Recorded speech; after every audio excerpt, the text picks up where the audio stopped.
I also, Director Peters, there is, we have heard that BOP is helping to transport migrants from the southern border into the country, and the Bureau has confirmed that it has provided transportation for migrants since CBP has been inundated with the surge at the southern border. And we've talked before about the extensive staffing challenges at BOP and the negative consequences that come with that. So are you comfortable with having to dedicate your resources that are already stressed to alleviate President Biden's border surge? So as a fellow law enforcement agency inside the department, we of course supporting other components in helping with crisis. It's one of the things that we do well. Let me ask you this. My time's about to run out. Have you ever transported an individual who was on the terrorist watch list? Senator, I don't know the answer to that question. Could you look into that and respond in writing? I will have my team look into it, and we'll get back to you with information that's available. Excellent. And my time is up, but as always, I'm going to mention the Memphis facility. And you and I have such an ongoing conversation around that, and I do look forward to getting an update on that from you. Thank you, Senator. I did check this morning, and it looks like the timelines that we have provided the last time we checked are on target. Excellent. Thank you. To Senator Blackburn. Thank you, Mr. Chairman and Secretary. Thank you for being with us today. I know we've talked some about the unaccompanied minors that have traversed that southern border. A big part of the solution is to secure that southern border. Now, these children have found themselves in the custody of HHS in the Office of Refugee Resettlement. And what we have seen during this surge is the administration's inadequate ability to actually handle the capacity of unaccompanied alien children that are coming into this country. And instead of fixing the border, which is what we would have liked for the president to do, you pressured your staff to expedite the release of these children, prioritizing speed over due diligence. In fact, in a video and a Zoom call with your staff that I viewed, you actually said this, and I'm going to quote you.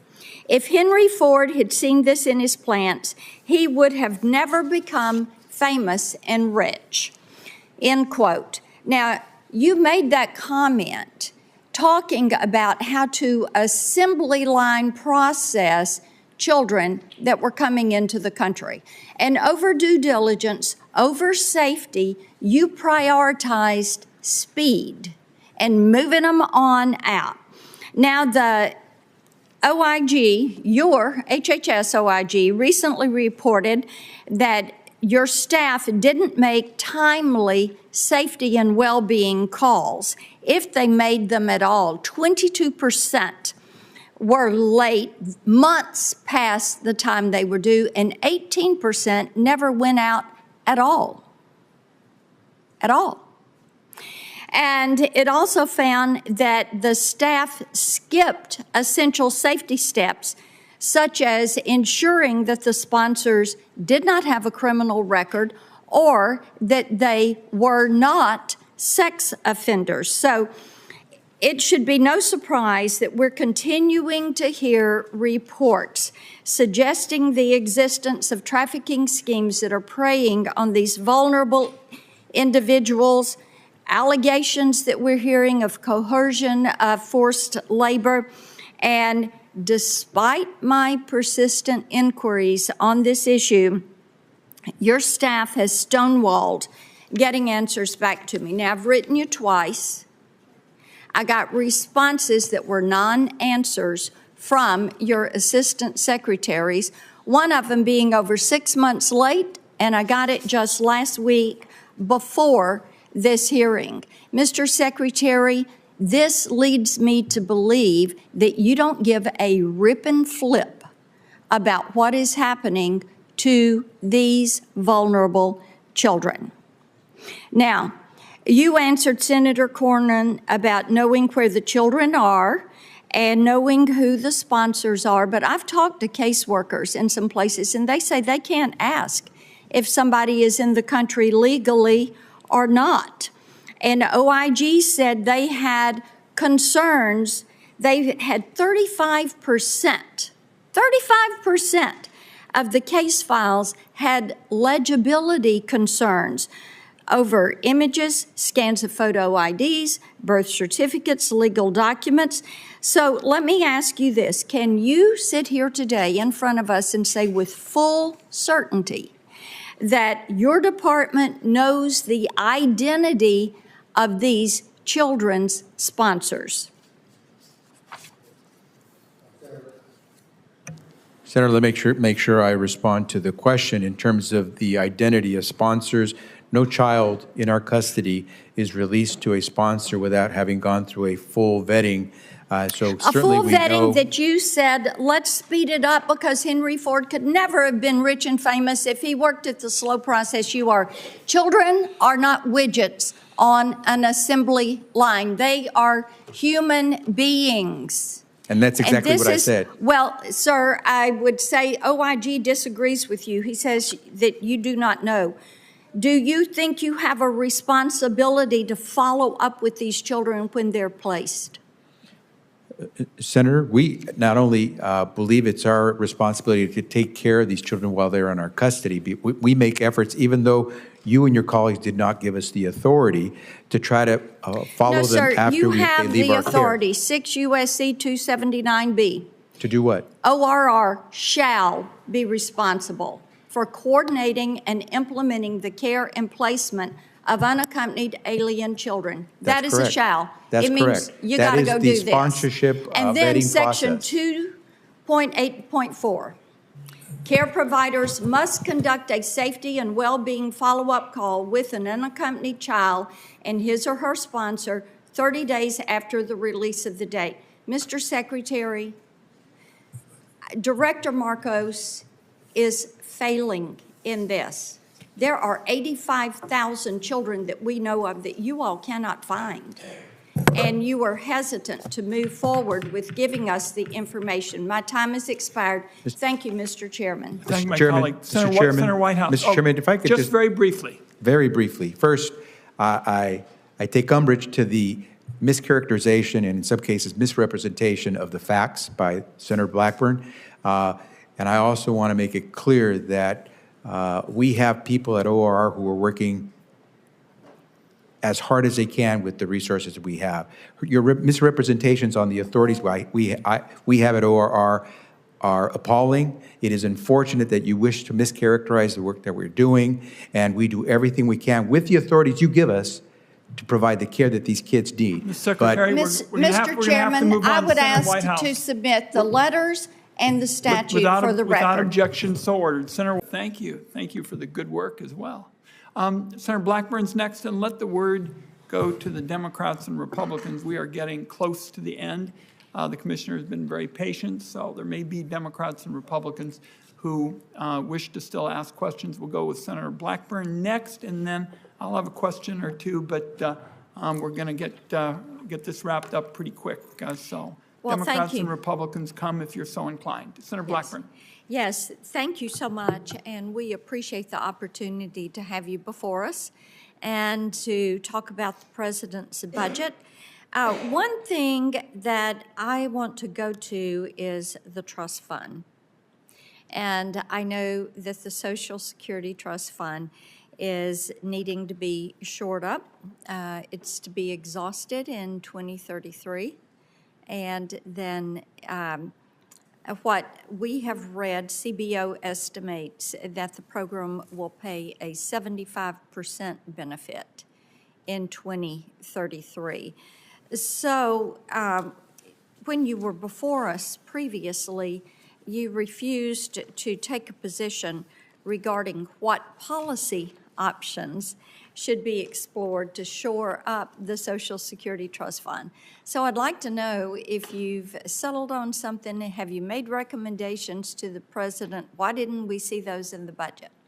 Well, Senator, I don't know that I so much refuse to take a position as I defer to the fact that you're the power that gets to make that decision, not me.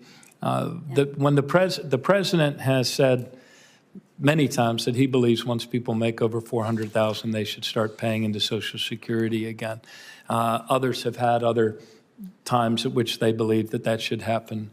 And there are proposals out there. Your colleague from Rhode Island was just talking before you came in about those things. So I will work, our actuary will work confidentially with any of you who want to look at the various dials, as Senator Cassidy describes them, that are necessary to be adjusted for long-term solvency of the system. It is true that we face, once again, a depletion event like we faced in 1982. It's coming on us faster, but that doesn't mean that there isn't the will in this Congress to come together and push that out for another 75 years.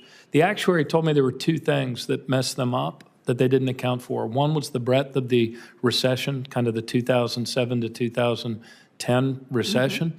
And he said the other thing that we didn't account for was this. When President Reagan and Howard Baker and Tip O'Neill asked us to set a level, for income, they said to capture 90% of earned income.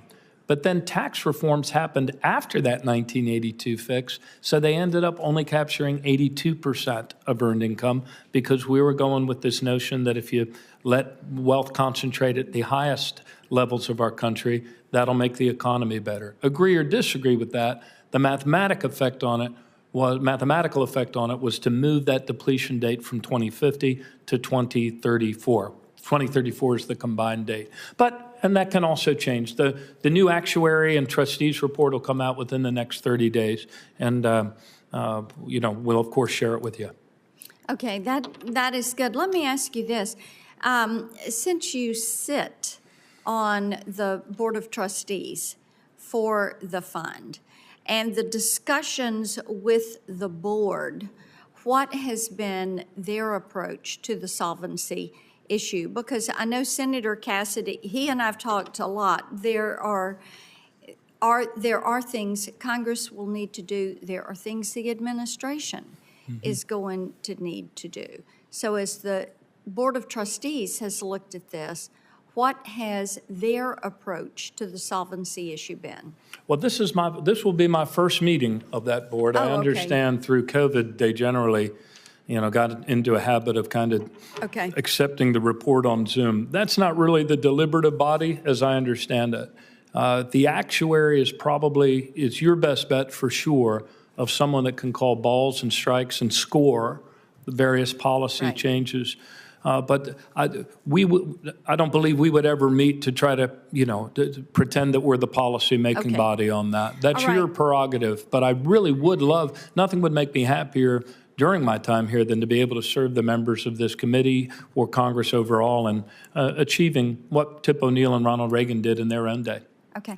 There have been a couple of mentions of staffing shortages and processing times, and we have looked at that. I found it curious in the president's budget. He has a national paid leave program that he's planning to have run out of Social Security, and you've mentioned difficulty in meeting the workload. You've even had something episodic telework, whatever that proposal is. But I would like for you to comment. Do you have the bandwidth to do a national paid leave program when your wait times have doubled since 2019?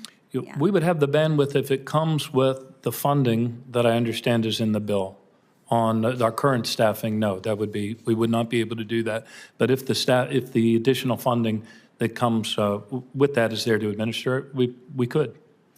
And returning people to in-person work? Yeah, let me talk about that a little bit. Yeah. The episodic telework, a bit of a red herring. On February 2nd, I did an into-the-camera announcement to all of our staff and said, look, y'all, we are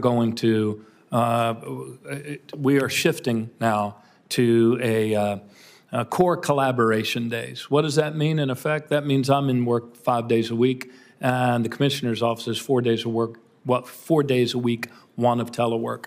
The field offices have been open 5 days a week, 9 to 5, ever since COVID ended.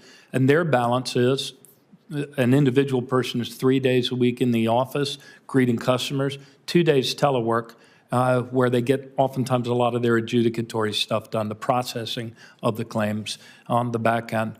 And then in all of the regions, we also insisted that we be 3 days in the headquarters, even if you're regional headquarters, 2 days of telework. This episodic telework thing was, in essence, this. After I made that announcement, they said, well, what if somebody has a sick kid? Are you saying that they can't work from home when they have a sick kid and they have to stay home with that child? I said, well, we're not monsters. We're human beings. So, of course, they could do that episodic telework for a half day. Then our labor commissioner said to me, you know, the unions, the organized workforce is going to ask if they have it too. I said, don't they already? They said, no, they don't. I said, well, that's silly. And I had heard, because I traveled all around the country and all 9 regions did town halls. There was a young dad, I forget now, Kansas or San Francisco. He said, you know, I had a sick kid, had to get him to an emergency room, but my wife was coming off of her job at noon. And all I said to my boss was, could I have the morning off and come give you a full shift in the afternoon in the teleservice center? And she said, no, we don't do that. And I said, well, that's stupid. Don't we want more people on the phones when we're suffering from a staffing shortage? Our lowest staffing in 27 years with the highest number of beneficiaries. But that's the point of that is, and unpacking that on your time, is that we have shifted to more people on site. And that's across the country. This is an important issue. We're just going to have to move. Terry, thank you so much for your time today. I do want to get to the budget. Before I do, I want to ask about Treasury's activities and your activities with Communist China. And I'm so concerned about what appears to be appeasement coming from Treasury. And of course, we know China has practiced intellectual property theft. You've got the genocide that is taking place against the Uyghurs there in Xinjiang, and the Trump administration had sanctioned the Xinjiang Production and Construction Corps because they're a paramilitary organization with a 50% stake in more than 2,800 Chinese companies.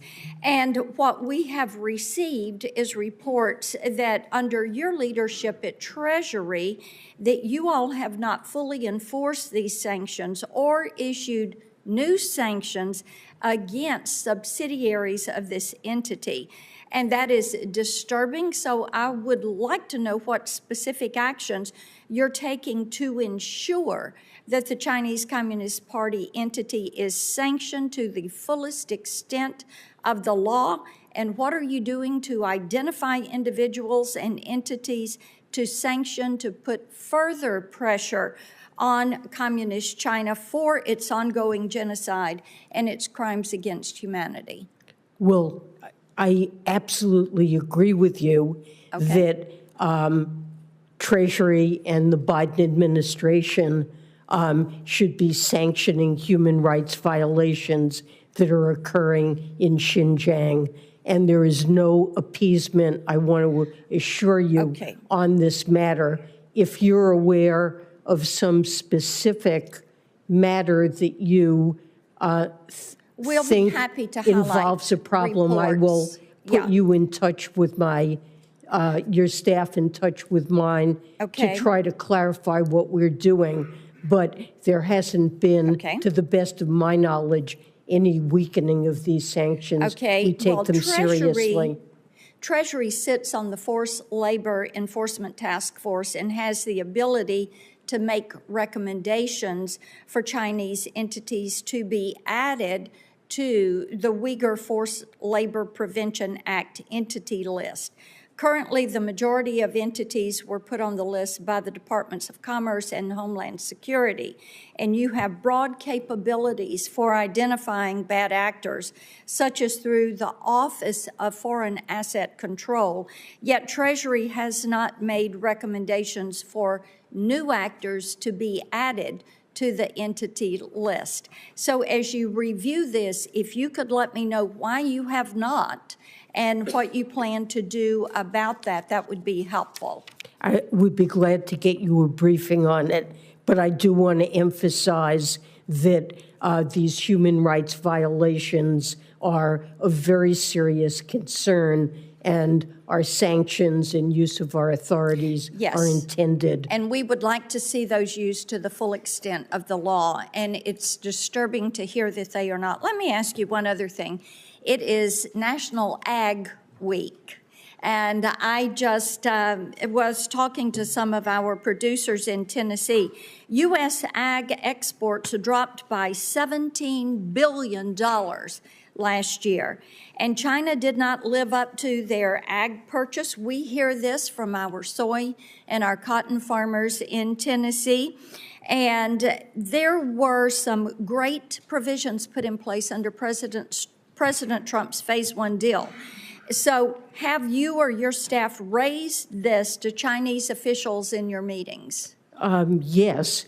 U.S. Trade Representative has tried to hold China to the agreement to carry out the commitments that they made. China has failed to do so, and we have not lowered any of the tariffs that we put in place. And I think, as you're aware, we've taken many other actions to deal with unfair Chinese practices, including threats to our national security. Yes, Madam Secretary, I will send you this in writing, but I do want to talk to you about Pillar 1 and Pillar 2, because the cost to the U.S. on Pillar 1 is $1.4 billion, and the revenue loss from Pillar 2 is estimated to be in the range of $60 to $120 billion, and that's a joint tax number. And we're very concerned about that. You look at that, and then you look at what is happening with ag products, and we're quite concerned about where these actions are taking us. Thank you, Mr. Chairman. I thank my colleague. And Madam Secretary, would you like to give a quick response? I know we're staying within 5 minutes, or would you like to just get back to my colleague in writing? I could give a brief response on Pillar 1, if that's okay. We're attempting to negotiate in the OECD a Pillar 1 agreement that will bring significant benefits to American businesses that have been hit with unfair and discriminatory tax burdens in many parts of the world. We're really trying to eliminate that. And we're also trying to get tax certainty for American companies that face significant and costly disputes about transfer pricing and other matters. There would be substantial benefits to American businesses from this agreement if we conclude it. Our own internal estimate is, there's a lot of uncertainty, but our own internal estimate is about $500 million. And I think in the grand scheme of things, when you look at what the benefits are for the United States, that needs to be evaluated. We've not concluded a deal and are not ready to bring it to you. The time my colleague has expired. I know we'll be talking a lot about this in the days ahead. Senator Langford. Mr. Chairman, thank you. And I would hope that we would spend a lot more time talking about Pillar 1 and Pillar 2 in the days ahead. Let me just do a quick follow-up question on that. Secretary Yellen, the Pillar 1, Pillar 2 agreements, are these planned to be an executive agreement only, or is it planned to be able to come through this committee, anything on the tax policy? Vaccine. So that would not be a good example, in my opinion, to particularly against the risk of failing to innovate in this country. Senator Blackburn. Thank you, Mr. Chair. Sorry. Thank you, Mr. Chairman. Ambassador Tai, welcome. We are glad that you're here. I want to talk to you about enforcement actions against China, because I hear a lot about this in Tennessee. Theft of intellectual property, the genocide, the crimes against the Uyghurs, what all is happening in Xinjiang, the military aggression against Taiwan, and of course, you've got TikTok and what we're seeing there. So I know you've just announced the 301 on shipbuilding. What other enforcement actions have you taken against China? So the action from this morning, and thank you for keeping up with the breaking news. We wanted to make sure that there's an opportunity to talk to Senate Finance today. Is there any others that you have done? Yes, Anything to hold China to account? every single day, what we do, whether it's directly vis-a-vis China or it's work that we are doing with other partners and allies. Okay, but no new cases against China at the WTO on your watch? I mean, cases against China at the WTO have not netted us structural change in China. So, Okay, so you're not going after them, and you failed to use the dispute settlement mechanisms under the Phase 1 agreement, correct? the Phase 1 agreement enforcement, we absolutely are advancing in terms of raising the issues with China. We have done that. Right now, I think probably the most important aspect of China enforcement, set aside 301 that we just started today on shipbuilding, comes to the review of the existing tariffs and how we can make them more effective and strategic. Then let's talk about agriculture. We hear so much from our Tennessee farmers on this, and we know that China is not living up to their purchase commitments that they made under the last administration and under President Trump's Phase 1 deal. So what are you doing to hold China to account for those purchase commitments?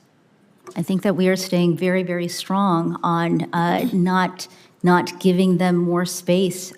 Over the course of the last 3 years, we have faced a lot of calls to release the tariffs on China. And the point that we have made over and over again is that we do not see action from China that would merit us going easier on them. So what are you doing about that? See, this is our point of frustration, is that there are purchase commitments that they made, but they are not keeping up with those. So we have cotton and soybean producers that are saying, hey, wait a minute, who is going to stand up for us? And unfortunately, when they look at USTR and this administration, they don't see people that are going to bat for them because you have had no new actions. There are no new cases that y'all have brought against China. Sorry. I think that's a narrow way of looking at it. We've also not brought more retaliation on our farmers, because that is a really important part of our trade policy, which is to continue to improve the export opportunities for our farmers. One of the challenges we have with China is an over-reliance on China as a customer.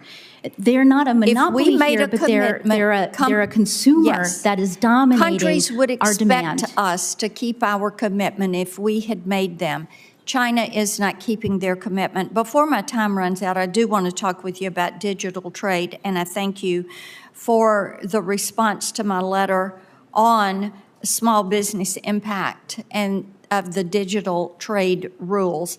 I disagree with you on that because I think the change in digital trade policy is not one that has been welcome.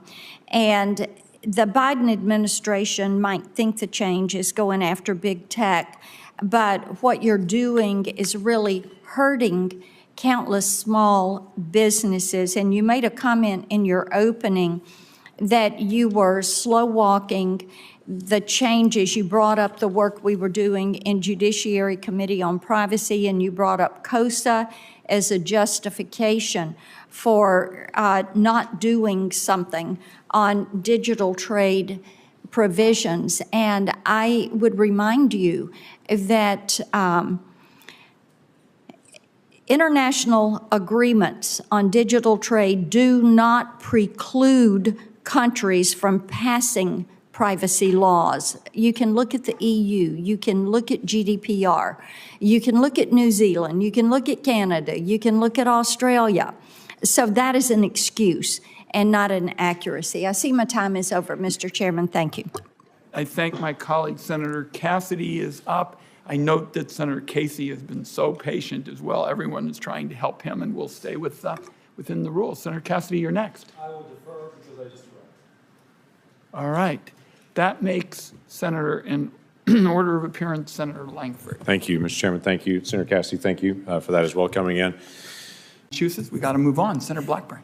Thank you, Mr. Chairman, and Commissioner, always good to see you. I want to talk to you about telework policies. You and I have discussed this before, and I understand that you all have a policy now of requiring people to work in office 50%. That's correct. Of the time. Now, what percentage of your employees are teleworking? We are at the government-wide mandate of 50%. So half of your employees are working 50% of the time. I think the way to look at it is we have, at any given moment, the way to think about it is 50% of the IRS is working in a remote location and 50% of the IRS is working on site if you were randomly picked out a time. Have you all evaluated whether teleworking enables employees to properly work without proper supervision? That is a constant evaluation of ours in terms of, are we hitting our productivity goals? Like, are we answering the phones? Are we processing? Are we getting refunds out? All of the key fundamental mission critical things we have to do. And y'all are about 2 years behind on refunds, right? No, we are up to date. We actually had one of the best filing seasons we've ever had. All right. Well, I was asking these questions about telework because of the tax court cases regarding Thomas E. Fields, an IRS revenue agent, and David Combs, and manager David Combs. They were backdating penalty approval forms during audits of partnerships in 2022. And Mr. Chairman, I've got a tax notes article to submit for the record. Without objection, so ordered. And I think that this type fraudulent activity taking place within the agency is important to be addressed, and I think it's important that you are doing something to ensure IRS employees are fired and removed when they are found to be in such violation of policy, and that they are properly reprimanded by their respective bar associations. Yes, and look, with respect to the case you raised, we need to do better if we're going to build trust with the American people. We are acknowledging that we should have promptly corrected our representations in court in this case. I have instructed the IRS leadership team to take all the appropriate actions to make sure this never happens again, training, controls, and to the extent appropriate, personnel actions with those involved. Okay, and I think it's important to note this happened during a teleworking time and without proper supervision. I want to talk to you, we've discussed before also, this issue of total positive income and the 400,000, what is going to happen with those audits. Now, in the American Families Plan tax compliance agenda, and I've got that for the record, Mr. Chairman, Treasury pledged that audits wouldn't increase for taxpayers with incomes below $400,000 in actual income relative to recent levels. And one can assume that actual and taxable income would be the same thing, but the IRS has opted to use total positive income. That's the sum, according to what you all have said, the sum of all available income before deductions. And Congress has not established a statutory definition for total positive income. So let's have you clarify, what does TPI account for? Does it allow charitable deductions? If you are gifted money, is it included in that? If you get an insurance settlement or an inheritance, is it included in that TPI? Since there's that definition and then there's actual and taxable. So where are we on this? I think as a general rule, you can assume that if it's income, it's included in total positive income. What we are trying to do is give a bright line, an easy way to understand how to distinguish. We believe our commitment of only increasing audit scrutiny on those above 400,000 is a high enough amount where middle, low income people around the country can breathe easier, knowing that they're likely never to. My time has run out, but when you say general rule and assume, you know what happens when people end up going to court. So we're going to have to be more explicit, and I'll talk with you. Questions? Thank you, Mr. Chairman. Thank you to each of you for your patience and for being here today. Director Rowe, I want to come to you first because a counter sniper has decided to speak out about the culture at your agency, and I think it is very telling. And he sent an email, and I'm going to quote from that. If this agency needs to change, and if not now, when? The next assassination in 30 days? But here's what I want to talk with you about, because in this email, he says, and I'm quoting again, the motto of the USSS is CYA. And every supervisor is doing it now. That's the end of his quote. So you're the guy in charge. And you're one of those supervisors. You've been a career guy there at the Secret Service. The public has lost trust in the ability to execute the mission, to protect. And I want to know how you feel about the fact that employees in your agency are worried about covering their behind and not worried about protecting a former president. Thank you, Senator. So I am hurt by that email, but not in the way you think I'm saying it. I'm hurt because my people are hurting right now. We need them. Then why did somebody delete the email? I'll get back to you on that, Senator. The agency deleted the email. But may I address your question? Yes, please. And I will get back to you Please. as to whether Yes. the email was deleted or not. My agency is hurting. Emotions are raw. I actually want to hear more from that UD officer, that technician. In his email, he referenced that he had spent time serving our nation as a United States Marine, that he is a 20-year professional of the Secret Service. I am committed to being a change agent, meaning I am committed to reviewing some of these things. I looked at the points in his email very quickly. I saw it as I was on my way over here this morning. I want to have further conversations, not only with him, but also the counter sniper unit supervisors. If I may step back in, sir. Yes, ma'am. All right. So you want to talk with him. What about other whistleblowers? What about this culture? Are you going to allow these whistleblowers to speak out? Because it is troublesome if somebody went into the server and deleted that email. I would hope you will get to the bottom of that and be able to provide some answers. Because this is, as you have heard from both sides, this is a situation that cannot be allowed to happen again. Yes, ma'am. Ever. Mr. Abate, and am I saying your name properly? We've heard it pronounced 3 different ways today in the hearing. Abate, Senator. Abate, Yes. okay. Thank you. You had mentioned a social media account that espoused anti-immigrant, anti-Semitic views, but you did not say what platform that was on and what the username was.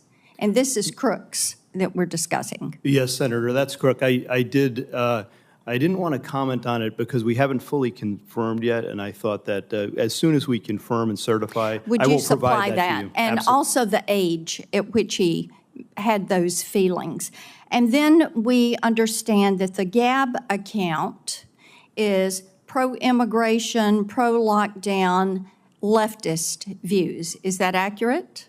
I haven't seen it directly, but I believe from what I've been told, that is accurate. With the Gab account, we're also, though that's been publicly revealed through the CIO and other things, we're still working to certify and verify that that's his account also. But it does have differing points of view, it would appear. Okay. And what age and how fresh is that Gab account? The Gab account based on my recollection, the comments in there or the messaging is from about 2021, I believe. Okay. And the other preceded that? Maybe he was age 14? Yes, Senator. The other account that we talked about was in the 2019-2020 timeframe, so it would have been in the couple years right before the GAB Right messaging. before that. Yes. Are there other accounts that you all are currently verifying and receiving information from? We are. We've, as I mentioned, we've issued a bunch of legal process, and we're still awaiting returns from a number of the companies, to include other social media companies as well. Okay. Well, my time has expired. Thank you for your patience today. Thank you for the information. We look forward to getting more information. And Director Rowe, we are going to hold you to being a change agent because things at the Secret Service absolutely have to change. Thank you, Mr. Chairman. Thank you. And I